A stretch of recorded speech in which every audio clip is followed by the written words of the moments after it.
¿Qué tal? Les habla Jorge Gestoso. En el programa de hoy, el narcotráfico en Perú con otro notable invitado, Jaime Antesana, analista internacional directamente desde Lima. Jaime Antesana, una cálida bienvenida al programa. Gracias por la invitación. Jaime, ¿cuán presente está el narcotráfico en la vida del Perú?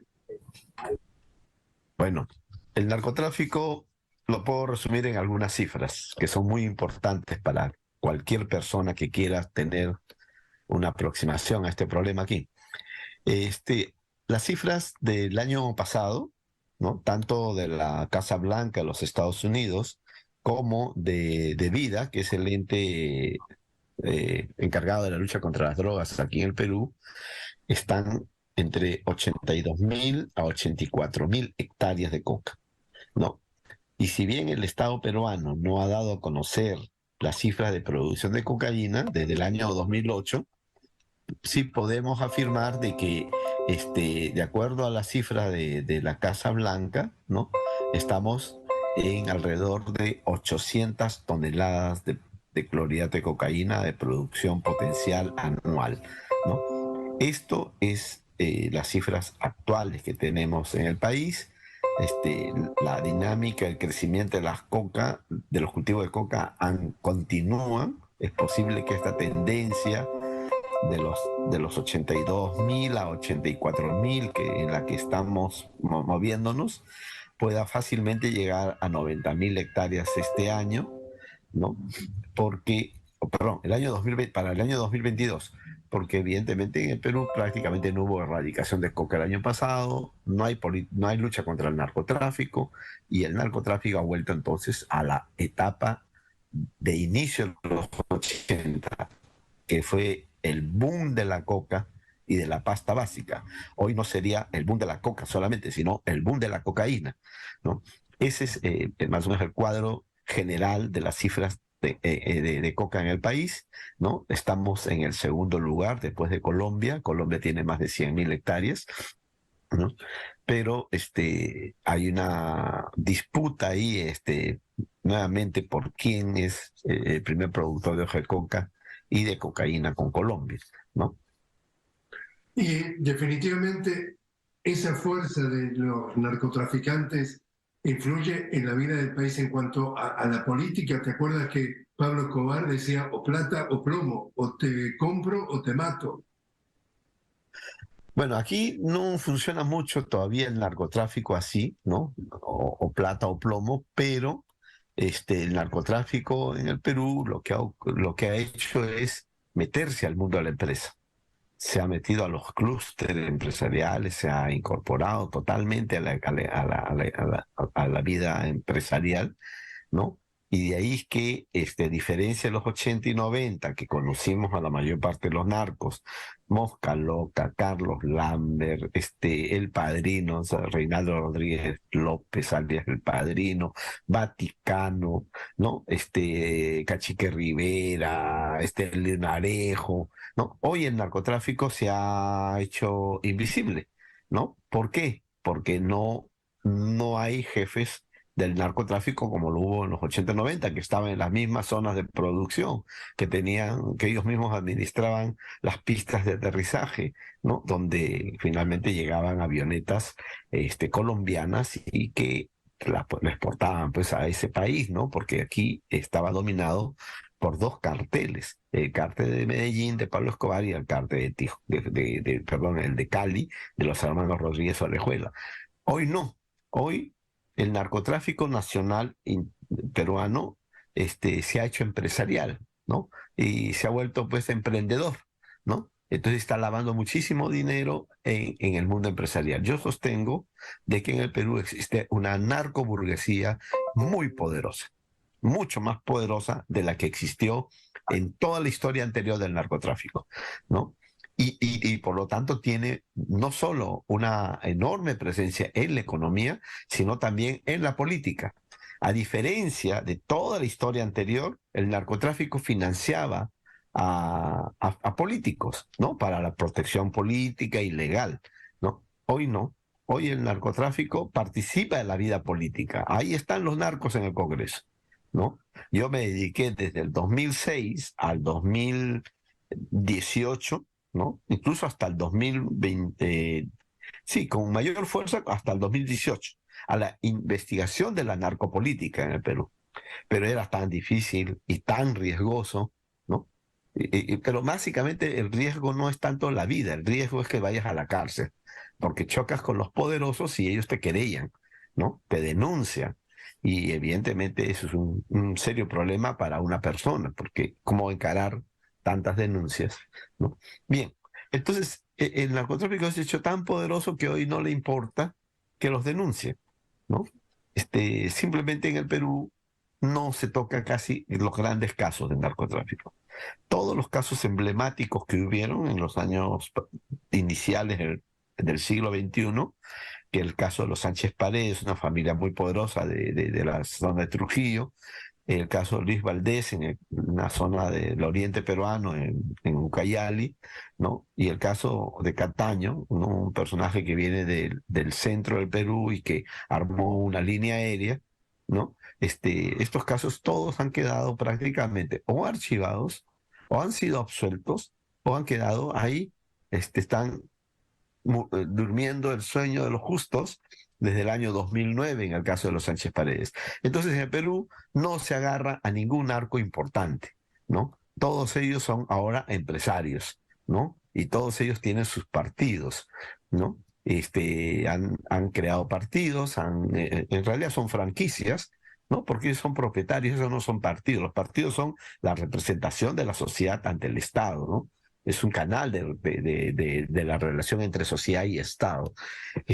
Acá, no, acá ellos han armado sus partidos y compiten en las elecciones, ¿no?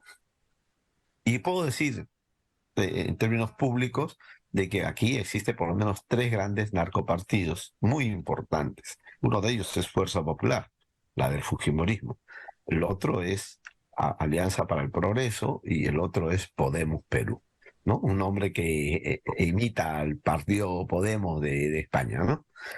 Ese es. Pero, Jaime, ¿y te parece que pudo haber tenido algo que ver la acción activa del Congreso durante los 18 meses de la presidencia de Pedro Castillo, que incluso antes de llegar a la presidencia ya lo habían acorralado, lo habían desacreditado, y eso para sacarlo del poder era una cuestión ideológica simplemente porque era un maestro rural progresista? ¿O puede tener algo que ver el tema del narcotráfico en la decisión de sacarlo, como hicieron, del poder a Castillo?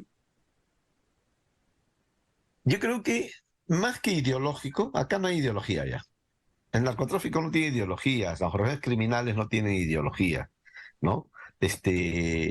Lo que ha habido es, sí, discriminación y racismo. Lo que no pudo aceptar la élite criolla, blanca, ¿no?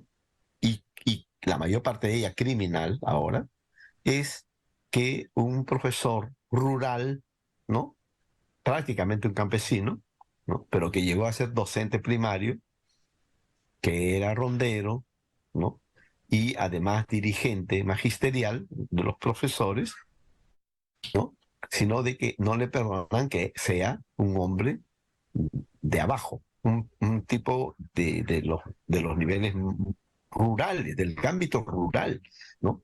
Eso para ellos es imperdonable. Entonces, no podían aceptar que un tipo como él llegue, y además, evidentemente, sí, la coalición criminal del Congreso, yo llamo la coalición criminal a esa alianza entre Fuerza Popular, Renovación Popular, Avanza País, los partidos de la ultraderecha peruana, ¿no? Más otros, Alianza para el Progreso y Podemos Perú, siempre han actuado en alianza, ¿no? Algunas veces tienen sus matices, sus discrepancias, pero normalmente cuando se trata de la vacancia, ¿no? Que lo han intentado en varias oportunidades antes de que Castillo, el 7 de diciembre, dé un discurso golpista, ¿no? Un autogolpe, ¿no? Fallido. Ellos intentaron vacarlo. Había una lógica vacadora, golpista.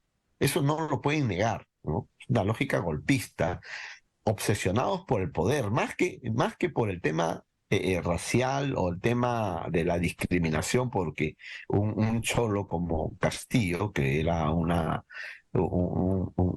hombre muy sencillo realmente, llegar al poder, era que desde el 2011 el Fujimorismo y sus satélites llamo yo a Renovación Popular, Avanza País, ellos estaban obsesionados por el poder. ¿No? Lo intentaron 3 veces con la candidatura de Keiko Fujimori y no llegaron a la presidencia y evidentemente buscaron un atajo por la vía de la vacancia, ¿no? El atajo es que ellos lograron rearmar una correlación de fuerzas y hoy son hoy son la mayoría en el Congreso, hoy lo controlan, ¿no? Totalmente al Congreso. Entonces, estamos hablando de que se intenta adelantar las elecciones para el 2023. El Congreso ya ha dicho durante 4 veces no. Supuestamente hay elecciones en el 2026. Imaginémonos que haya elecciones entre el 2003, 2023 y 2026.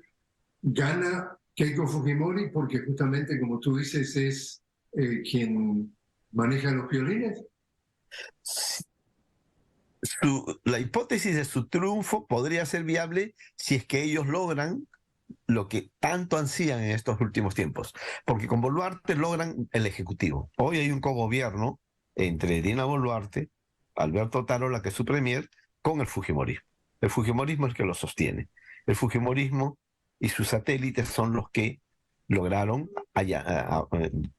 archivar la denuncia constitucional que tenía Dina Boluarte casi una semana, menos de una semana antes de que Castillo dé el golpe y ellos lo vaquen de manera express el día 7 de diciembre, ¿no? Y con ello viabilizaron la sucesión constitucional de Dina Boluarte. Con ella negociaron ya habían negociado.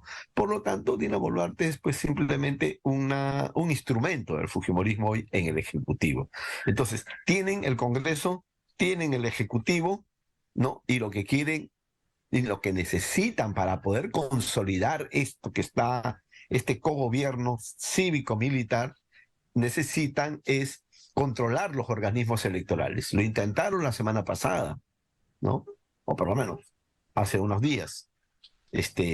Lo intentaron controlar el Jurado Nacional de Elecciones, la OMPE, que es el que se encarga del conteo de los votos, ¿no? Pero no lograron. Pero no van a cegar en su obsesión por tener ese control, porque la única manera que ellos pueden ganar las elecciones, ¿no? Que la señora Keiko Fujimori pueda ganar las elecciones es que ellos tienen que tener el control total, ¿no? Porque ellos necesitan de eso. Saben que la diferencia entre las elecciones de 2016 con Pedro Pablo Kuczynski fue de un estadio lleno, alrededor de 40.000, 44.000 votos. Lo mismo ocurrió en las elecciones de 2021 con Pedro Castillo. La diferencia era de 44.000 votos, ¿no? O sea, Keiko pierde siempre por 40 y tantos mil votos, entre 44 y 45.000 votos. La única manera de que eso pueda ser cambiado es que ellos necesitan controlar los aparatos, los organismos electorales, de conteo y el de que proclama las elecciones. Por eso es que su loca obsesión por cambiar ahora a los miembros del Jurado Nacional de Elecciones y a la OMPE, ellos quieren ganar.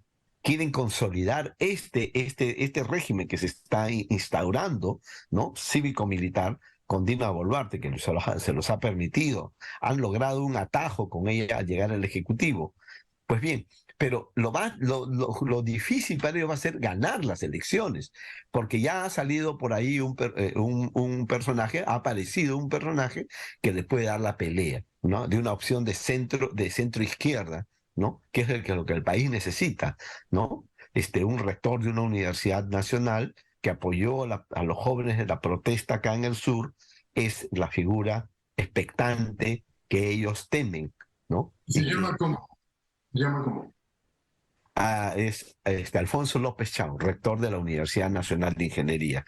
Creo que él es, ¿no? el candidato en ascenso, ¿no? Tiene una alianza con el sur, justamente los que han protagonizado toda esta insurgencia popular, ¿no? exigiendo la renuncia de Dina Boluarte, exigiendo adelanto de las elecciones, exigiendo el cierre del Congreso, aunque el cierre del Congreso va a llegar con el adelanto de elecciones, ¿no? Y además, ¿no?, un referéndum o consulta popular para una nueva constitución en el Perú, ¿no? Solamente piden eso. Y ninguna de estas exigencias, ¿no?, ha sido escuchada por el Congreso. Ellos han tenido varias votaciones, ¿no? Y simplemente lo han rechazado, ¿no? No quieren nada.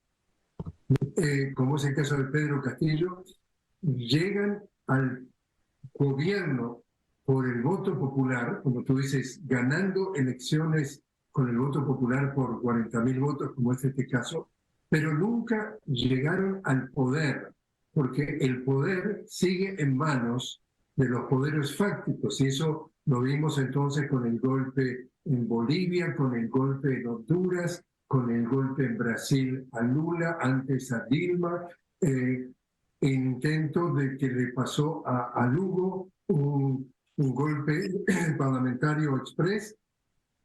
Estamos otra vez ante ese fenómeno, incluso en el Perú, que aunque gane un candidato por el voto popular, no llega al poder. Sí, yo creo que es así.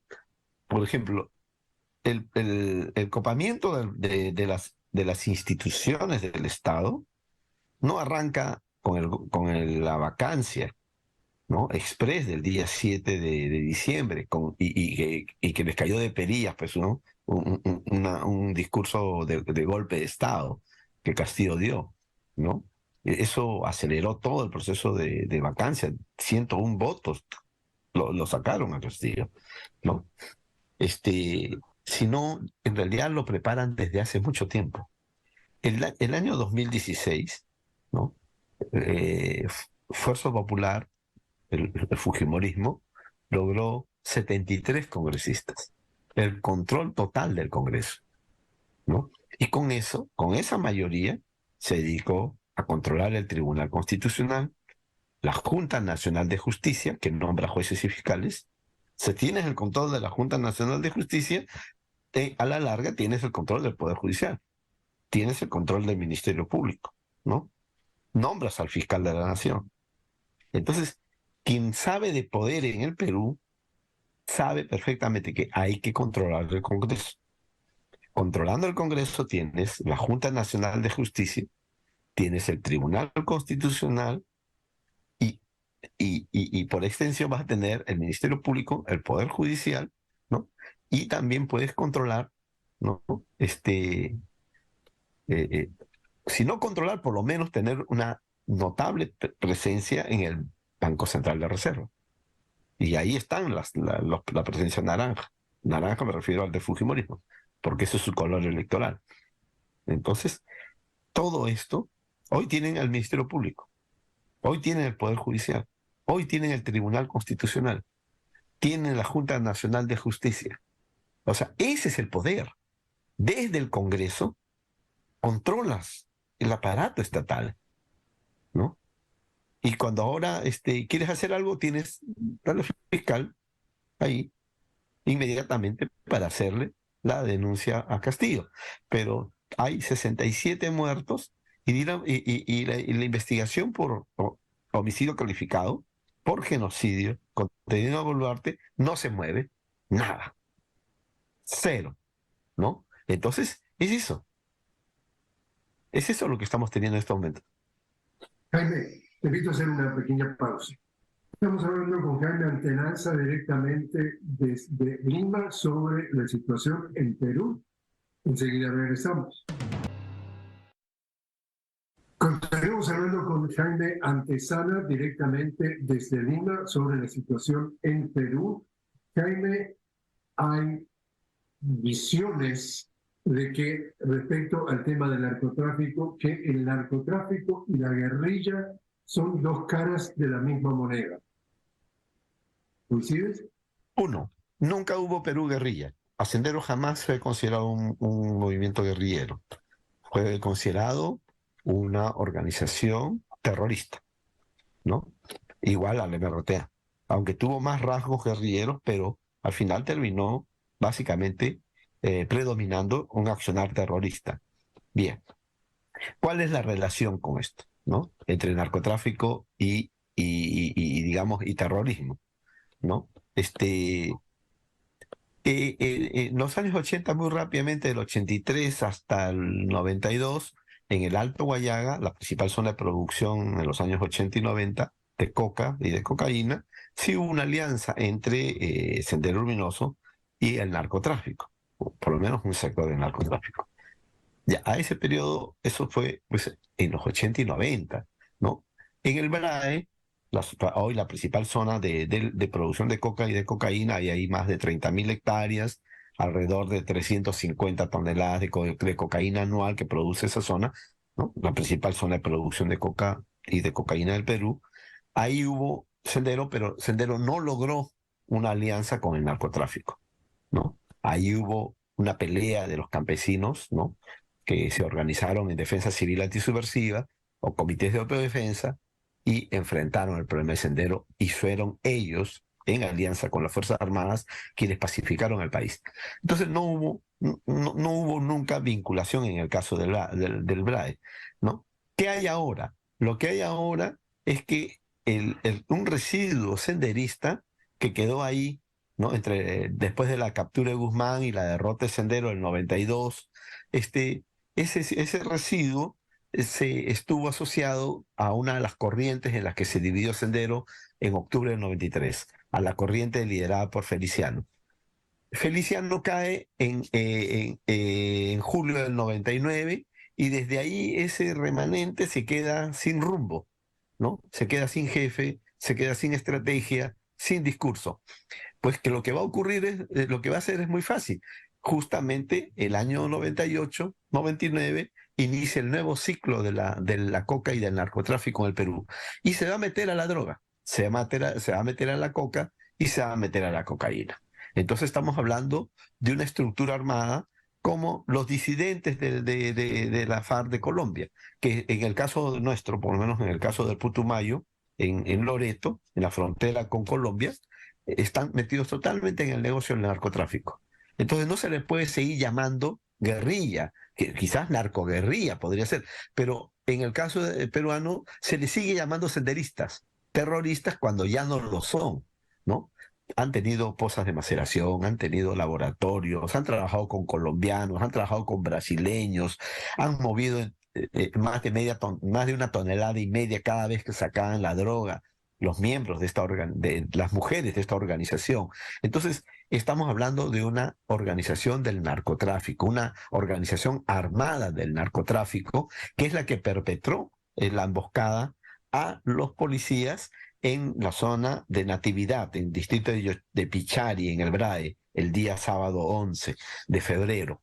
Entonces, sin embargo, la narrativa oficial es terrorismo, Sendero Luminoso, cuando no lo es.